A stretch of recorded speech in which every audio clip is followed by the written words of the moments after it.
Hello दोस्तों, स्वागत है आपका आपके यूट्यूब चैनल डीजे कॉमिक्स में। तो चलिए दोस्तों, शुरू करते हैं नागराज और सुपर कमांडो ध्रुव की मल्टी स्टारर कॉमिक्स विनाश के तीसरे भाग के साथ। तुम तीनों को भारत के महानगर से यहाँ मिस्र में काहिरा तक लाने की प्रक्रिया में मैं अपनी अधिकतर जादुई शक्ति बेकार कर चुका हूँ। अब मुझ में इतनी शक्ति नहीं बची है कि मैं नागराज को महानगर से यहाँ तक बुला सकूँ, पर उसकी कोई आवश्यकता भी नहीं है क्योंकि नागराज खुद ही यहाँ तक पहुँच चुका है। वाह वाह, सौडांगी का ख्याल एकदम सही था। तुम तीनों की जान को तूतेनखामेन ने ही बचाकर तुम लोगों को महानगर से यहाँ बुला लिया। मैं जानता था कि इनके गायब होने का तरीका देखकर तुम नहीं तो सौडांगी तो अवश्य ही समझ जाएगी कि महान तूतेनखामेन का काम है और फिर तुमको यहाँ ले आएगी। ओह, यानी तुम मुझको यहाँ बुलाना चाहते थे। क्यों? क्या आत्महत्या करने का इरादा था? आत्महत्या का नहीं, हत्या का नागराज।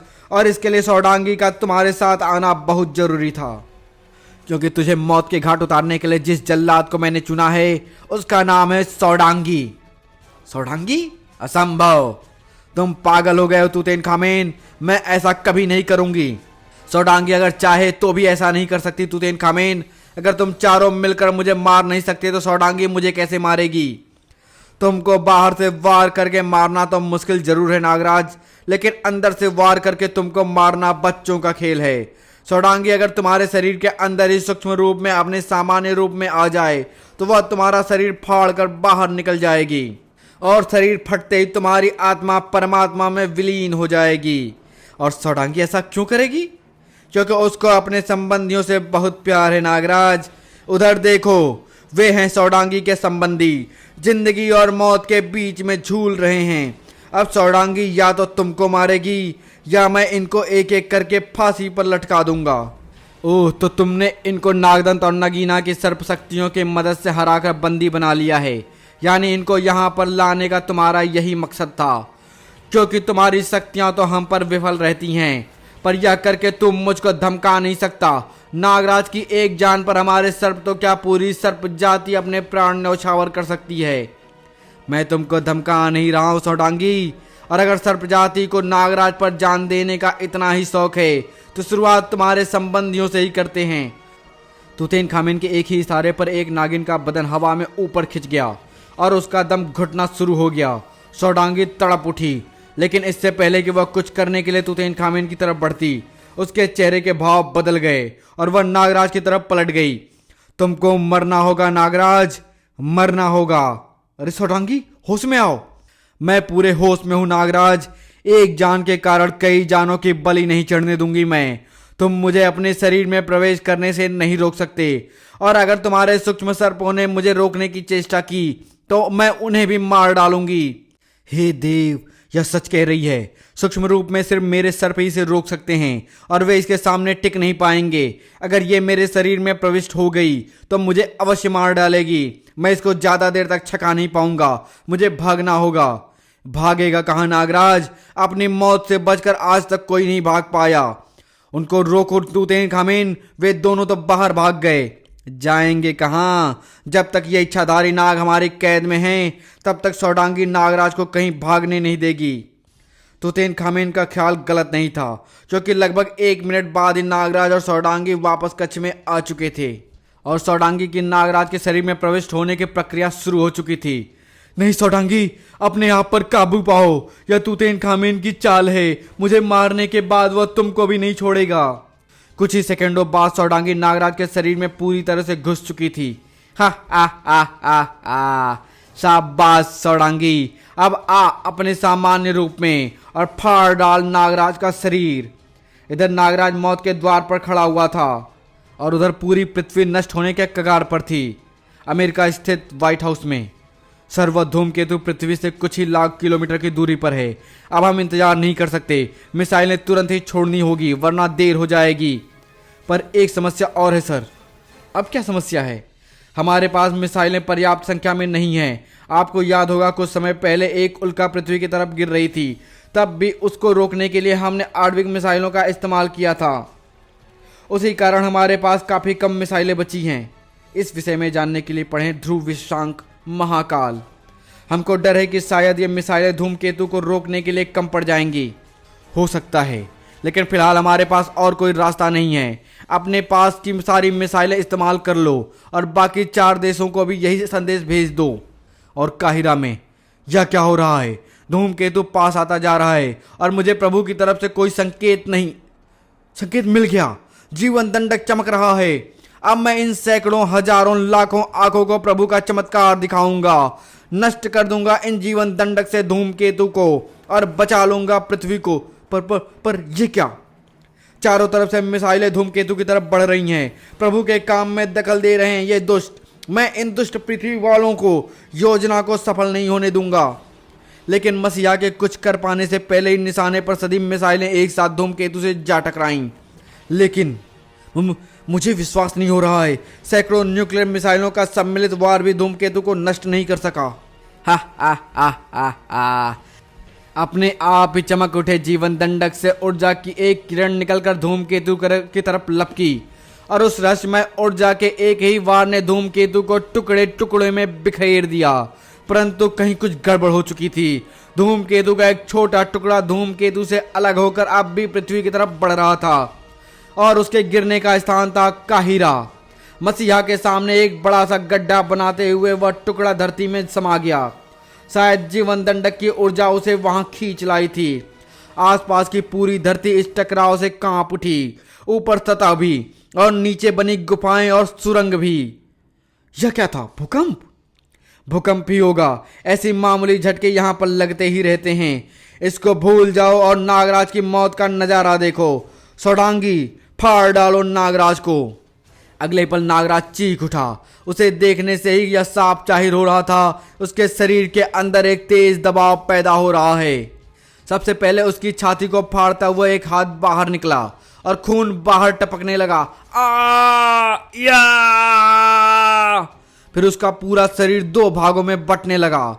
नागराज के गले से ऐसी चीखें निकल रही थीं जैसे किसी शेर को काटा जा रहा हो, और फिर चीखें शांत हो गईं। खून से सनी सोडांगी नागराज के लहू से लथपथ लाश से बाहर निकल आई। तुम्हारा काम हो गया तुतनखामेन। अब मेरे संबंधियों को मुक्त कर दो। आज सोडांगी की भावनाएं उसके फर्ज पर हावी हो गई थीं। मुक्त कर दूं? तेरे संबंधियों को कर दूंगा। करना ही पड़ेगा, क्योंकि अब मुझे तुझसे नहीं इनसे काम है। अब मैं तुझे बंदी बनाकर इनको शक्ति स्थल से अपना मुखौटा लाने को विवश करूंगा। अपनी जान जाने के डर से तो इन्होंने मेरा काम नहीं किया। शायद तेरी जान जाने के डर से ये मेरा काम कर दें। नगीना, नागदंत, पकड़ लो इसे। नीच, धोखेबाज, तूने नागराज को मेरे हाथों धोखे से मरवा डाला। अब मैं तुम में से किसी को जिंदा नहीं छोड़ूंगी। सोडांगी फुफकारती हुई अकेले ही चारों से भिड़ गई। थोड़ी देर तक तो कोई उसे हाथ तक नहीं लगा पाया, लेकिन इतने शक्तिशाली शत्रुओं के सामने ज्यादा देर तक ठहर पाना असंभव काम था। शीघ्र ही सोडांगी उनके गिरफ्त में थी।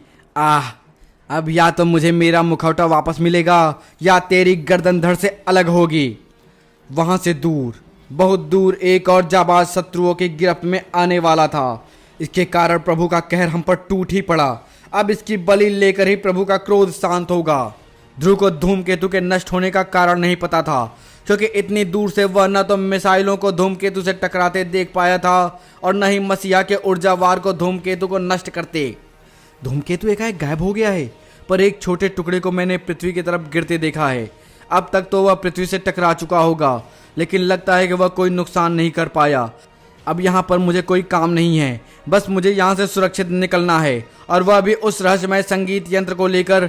उस पर मैं कुछ और टेस्ट करवाना चाहता हूँ, पर यह काम आसान नहीं होगा, क्योंकि एक तो मैं थक चुका हूँ और ऊपर से इन जंगलियों की तादाद बहुत ज़्यादा है। इस वीराने में न तो कोई पशु दिख रहा है और न ही पक्षी जिसे मैं मदद के लिए बुला सकूँ। कोशिश करने के बावजूद भी ध्रुव के जीतने की संभावनाएं कम होती जा रही थी। कम, बहुत कम। लेकिन इससे पहले कि अगला बार ध्रुव को कोई नुकसान पहुंचा सकता, जैसे बिजली सी चमक उठी। अरे, ऊपर हेलीकॉप्टर से कोई मेरी मदद कर रहा था। यहाँ पर मेरी मदद को कौन आ गया? 1 मिनट बाद ही ध्रुव को अपने सवाल का जवाब मिल गया। एक आश्चर्यजनक जवाब। ग्रैंड मास्टर रोबो और बोनावामन, तुम लोग यहाँ पर क्या कर रहे हो? जवाब में रोबो ने ध्रुव को धूमकेतु से पृथ्वी को बचाने के सिलसिले में ध्रुव से मदद की बात बता दी, और मुझे यह सूचना भी मिल गई थी कि तुमको पुरानी नगरी की तरफ आते देखा गया है। बस हम यहाँ आ गए। ओह, लेकिन धूमकेतु का खतरा तो टल चुका है।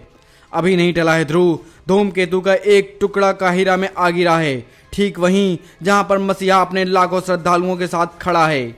और अब धूमकेतु के उस टुकड़े से एक नई मुसीबत पैदा हो रही है और उसका कारण मसीहा खुद है। आओ, हेलीकॉप्टर में लगे वीडियो उपकरण पर इसका सीधा प्रसारण आ रहा है स्पाइस सैटेलाइटों के द्वारा। काहिरा में सचमुच एक विनाश का दूत जन्म ले रहा था। यही है प्रभु का वह रूप जो इस धरती से पाप का विनाश कर देगा। ध्रुव इस नई मुसीबत के दर्शन करके स्तब्ध रह गया। यह तो कोई परग्रही प्राणी लगता है रोबो। हमको तुरंत काहिरा पहुंचना होगा। मेरा हेलीकॉप्टर ध्वनि से तिगुनी तेज गति से चलता है। यह हमको काहिरा पहुंचाने में ज़्यादा वक्त नहीं लगाएगा। ठीक है, पर उससे पहले मैं यहाँ से कुछ ज़रूरी चीज़ें साथ ले जाना चाहता हूँ। काहिरा में रेगिस्तानी सतह के नीचे भी काफ़ी हलचल थी। ये रही तुम्हारी प्यारी सौडांगी नागो। मेरे एक इशारे पर इसका भेजा बाहर आ गिरेगा।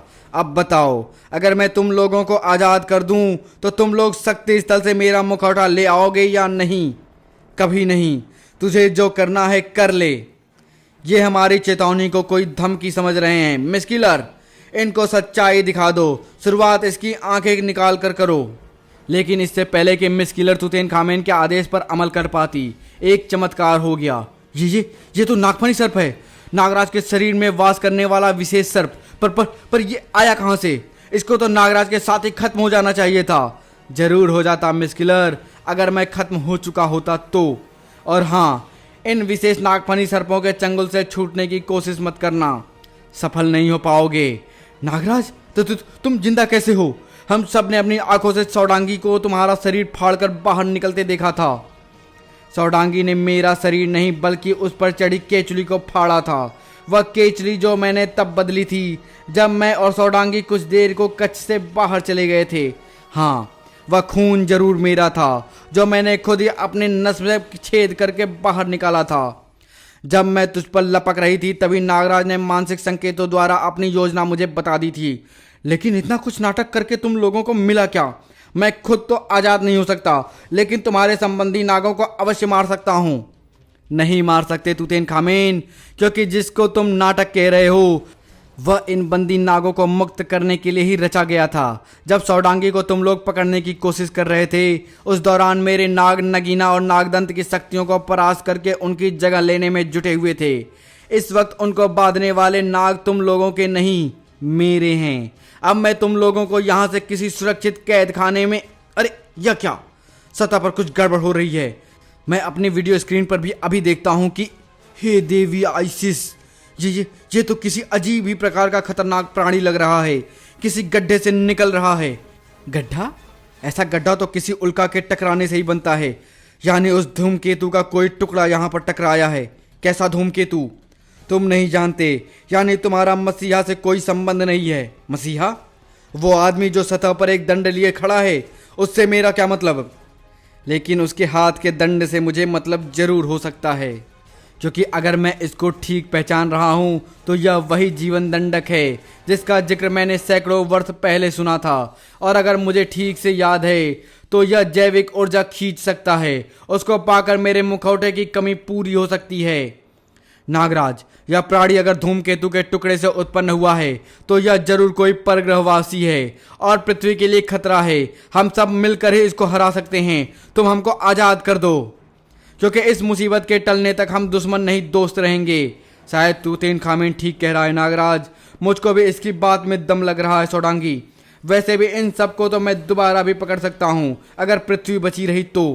सतह पर स्थिति सचमुच खतरनाक रूप धारण कर रही थी। जय हो प्रभु के कल की अवतार की। दुष्टों का विनाश करो प्रभु, विनाश करो। ठीक इसी वक्त यस कमांडर, हमारे F-73 लड़ाकू विमान ठीक उसी स्थान के ऊपर मंडरा रहा है जहां से उस रहस्यमय प्राणी को धूमकेतु के टुकड़े द्वारा बने गड्ढे से निकलते देखा गया था। खबर एकदम सही है। यह प्राणी हर पल आकार में बढ़ता ही जा रहा है। क्या हम हमला करें? नहीं कैप्टन, इस हमले से वहां पर खड़े लाखों लोगों को भी नुकसान पहुंच सकता है। फिलहाल तुम वापस बेस लौटाओ। लेकिन इससे पहले कि कैप्टन कमांडर के आदेश पर अमल कर पाता, ये दुष्ट अवतार को नुकसान पहुंचाने आए हैं, पर मैं ऐसा नहीं होने दूंगा।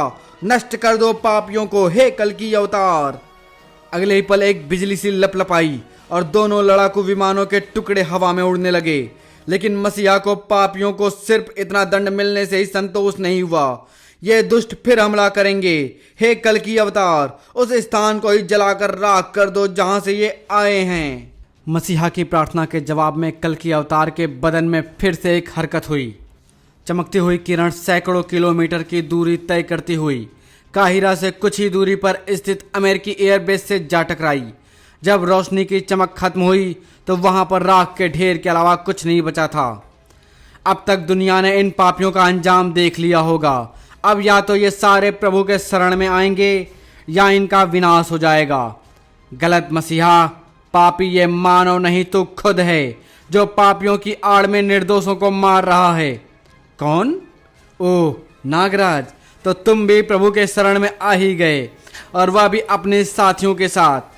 होश में आओ मसीहा, यह प्रभु का रूप नहीं किसी दूसरे लोक का प्राणी है, और अगर इसने विनाश बंद नहीं किया तो हमें इसको नष्ट करना होगा। तू नश्वर प्राणी प्रभु के अवतार को नष्ट करेगा? छोटा मुंह बड़ी बात, उससे पहले तू ही नष्ट हो जाएगा। हे अवतार, नष्ट कर दो इन पांचों नास्तिकों को। मसीहा के आदेश का तुरंत पालन हुआ, लेकिन किसी को कोई नुकसान नहीं पहुंचा, क्योंकि सबको इस हमले की पूरी उम्मीद थी। अब हम क्या करें नागराज? तुम्हारे पास कोई योजना है या नहीं? तुम लोग इसका ध्यान बटाने की कोशिश करो, और इस दौरान मैं इसके पास पहुंचकर इस पर अपने विषदंश का प्रयोग करूंगा। यह तुरंत गलकर मर जाएगा, क्योंकि इस पर विष फुंकार या सर्पसेना का असर तो होने से ओह, तूतेनखामेन को एक वार लग गया है। आश्चर्य है, मुझको यकीन नहीं हो रहा है कि मैं तो एक आत्मा हूँ। मुझ पर ऐसे ऊर्जा वारों का खास असर नहीं होता है, लेकिन इस वार से तो मुझे अपनी ऊर्जा खिंचती सी लगी।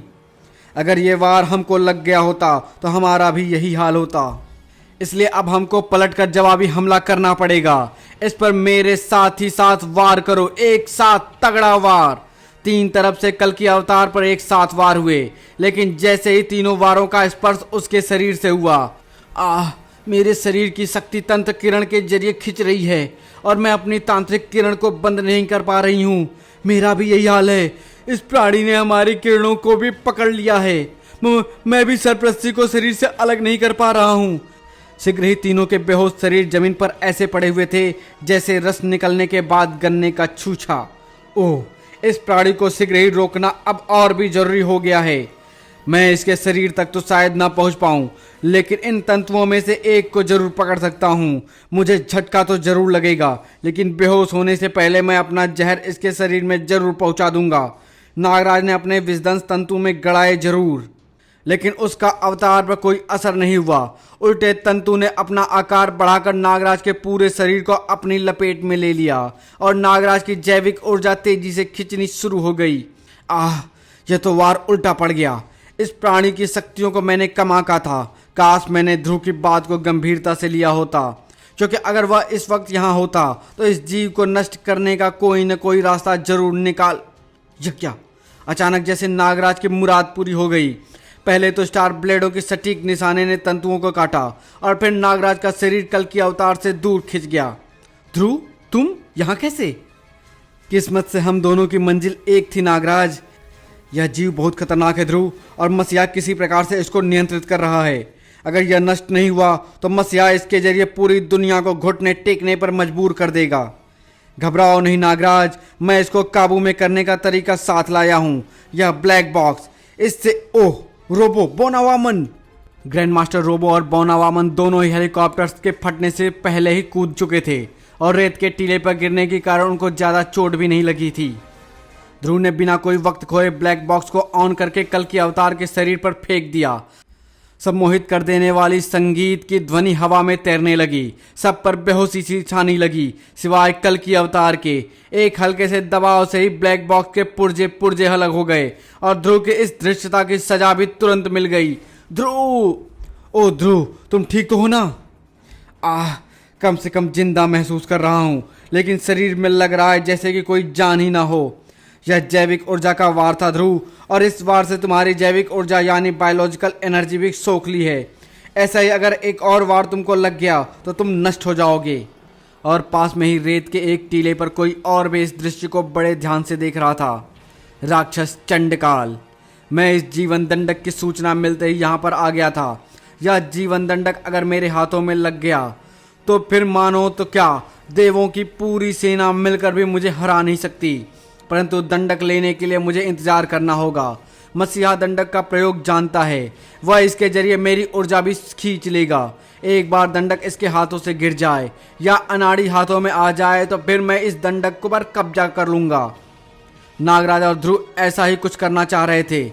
तुम्हारा श्योर शॉट तरीका तो फेल हो गया ध्रुव, अब क्या करें? ऐसे लड़ते रहने से कोई फायदा नहीं होगा, क्योंकि ये तो वेल और हम मच्छर की लड़ाई है। हिम्मत मत हारो नागराज, शायद इस लड़ाई में आखिरकार वेल हम लोग ही साबित हों। ये प्राणी अगर पैदा हुआ है तो नष्ट भी होगा। वैसे इसकी गर्दन भी कहीं दिख नहीं रही है जिसे काटा जा सके। गर्दन होती तो भी काटने से कुछ फायदा नहीं होता ध्रुव, क्योंकि यह प्राणी पेड़ की तरह है। इसके तंतु पेड़ की जड़ों की तरह पृथ्वी के अंदर तक घुसे हुए हैं। जैसे पेड़ की डाल काटने से पेड़ नहीं मरता, वैसे ही इसे भी कहीं से काट लो या नष्ट नहीं होगा। पेड़, जड़ें, यह प्राणी नष्ट हो सकता है नागराज, नष्ट हो सकता है। जड़ों की तरह यह अपने तंतुओं से ऊर्जा ले रहा है, पृथ्वी के गर्भ से भरे लावे की ऊर्जा। इसलिए देखते ही देखते यह विशालकाय हो गया है। अगर इसकी जड़ों को काट दिया जाए तो यह ऊर्जा नहीं खींच पाएगा, और जितनी तेजी से बढ़ा है उतनी ही तेजी से खत्म भी हो जाएगा। और यह काम तुम्हारी और रोबो की टीम ही कर सकती है। मेरी और रोबो की टीम? वह कैसे? तुम्हारे सूक्ष्म सर्प यह पता लगा सकते हैं कि इस प्राणी के तंतु जमीन के नीचे कहां कहां पर हैं, और रोबो की किरणें उन तंतुओं को नष्ट कर सकती है। चलो यह भी करके देख लेते हैं। इस काम में तो सौडांगी हमारा ज्यादा मदद कर सकती है। इसको जमीन के नीचे फैली सुरंगें और गुफाओं की पूरी जानकारी है। आओ रोबो। ग्रैंड मास्टर रोबो और नागराज के जाने के बाद बौना वामन ने अपना मुंह खोला। तुम एक बात भूल गए ध्रुव, मसीहा के हाथों में थमा हुआ दंड, उसका इस जीव से कुछ संबंध है ना?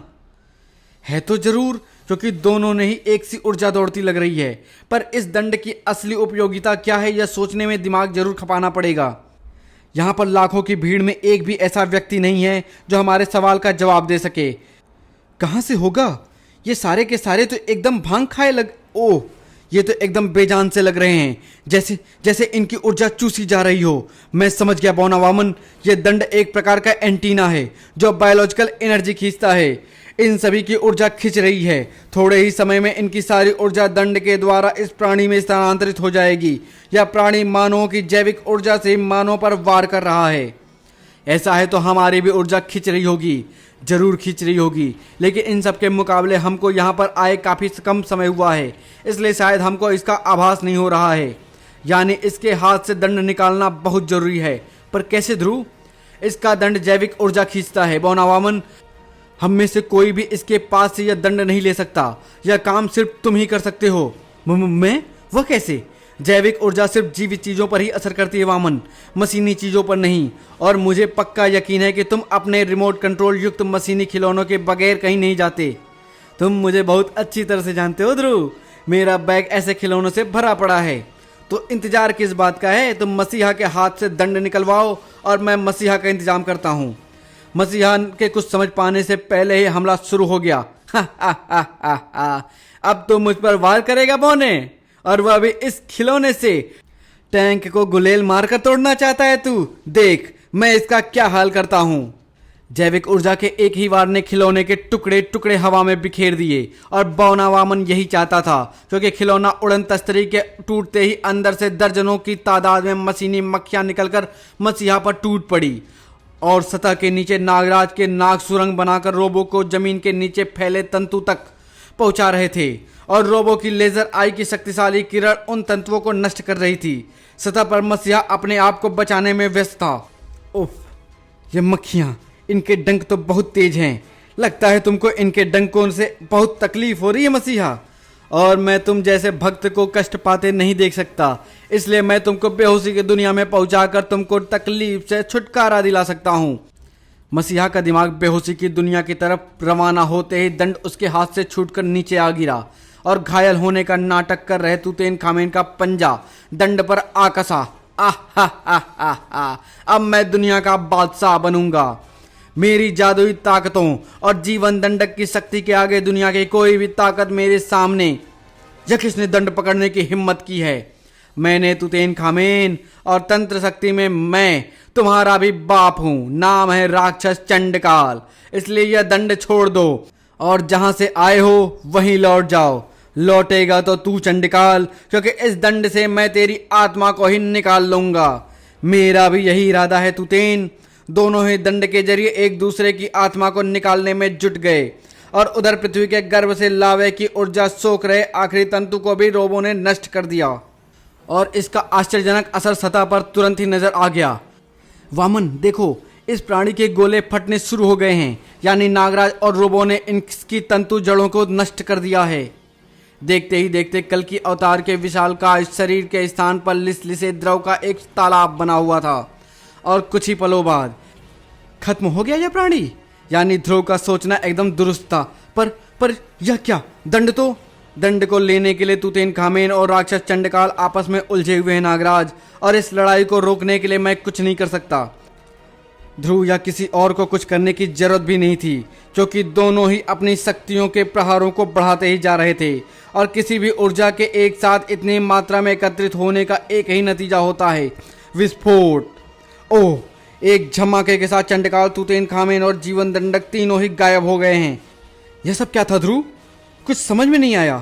खैर, फिलहाल तो पहले यहाँ का काम समेट। अरे, नागदन, नगीना और मिस्किलर कहाँ गायब हो गए?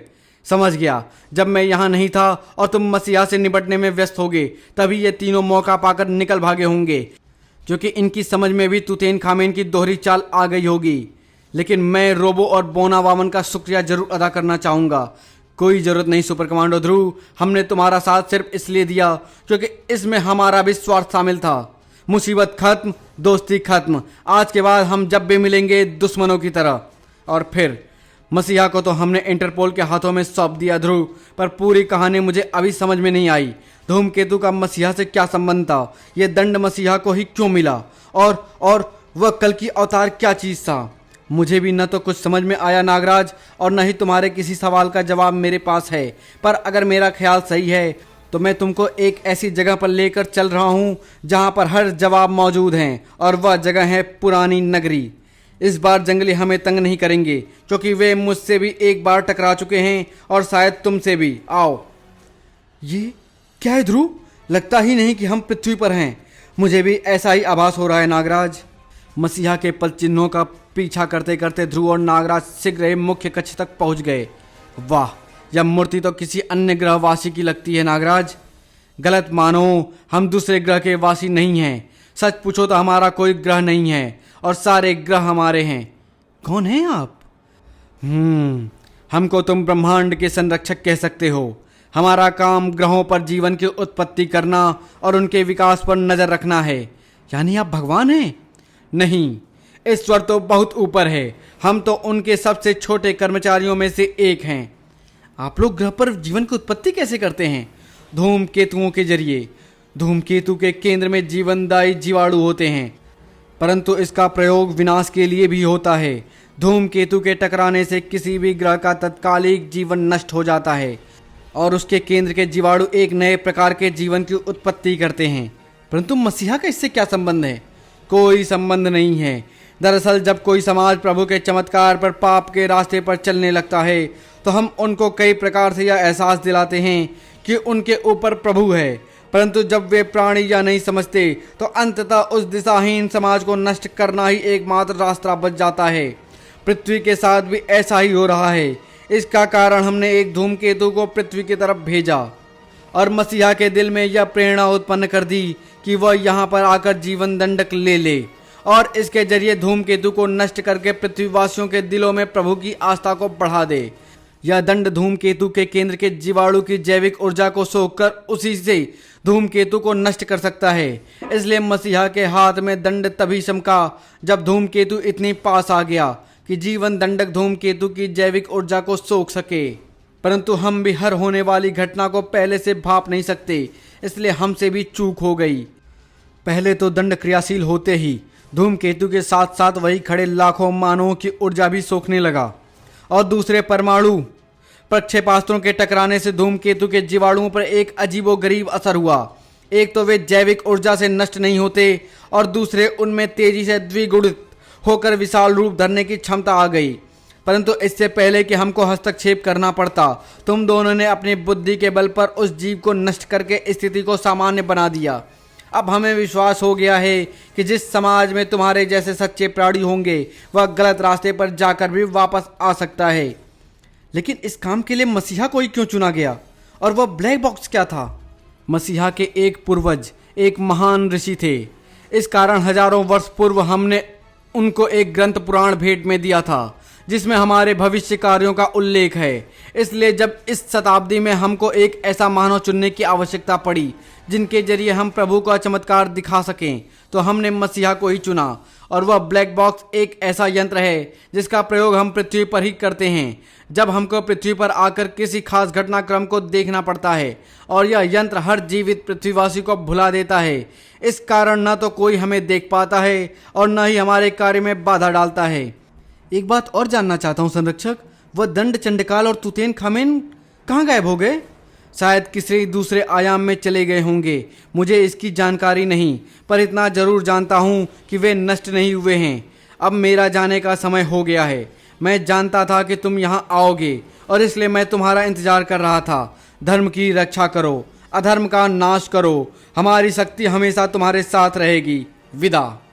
ओह, संरक्षक के जाते ही मूर्ति, चमकते गोले सब गायब हो गए हैं। चाहे सब गायब हो गए हो नागराज, पर मुझे संरक्षक से ये मुलाकात जीवन भर याद रहेगी, और अधर्म से लड़ने का उनका संदेश भी। मैं भी इस मुलाकात और संदेश को कभी नहीं भूलूंगा। समाप्त। तो दोस्तों अभी यहीं समाप्त करते हैं। मिलते हैं अगली नागराज और सुपर कमांडो ध्रुव की मल्टी स्टारर कॉमिक्स तानाशाह के साथ। धन्यवाद।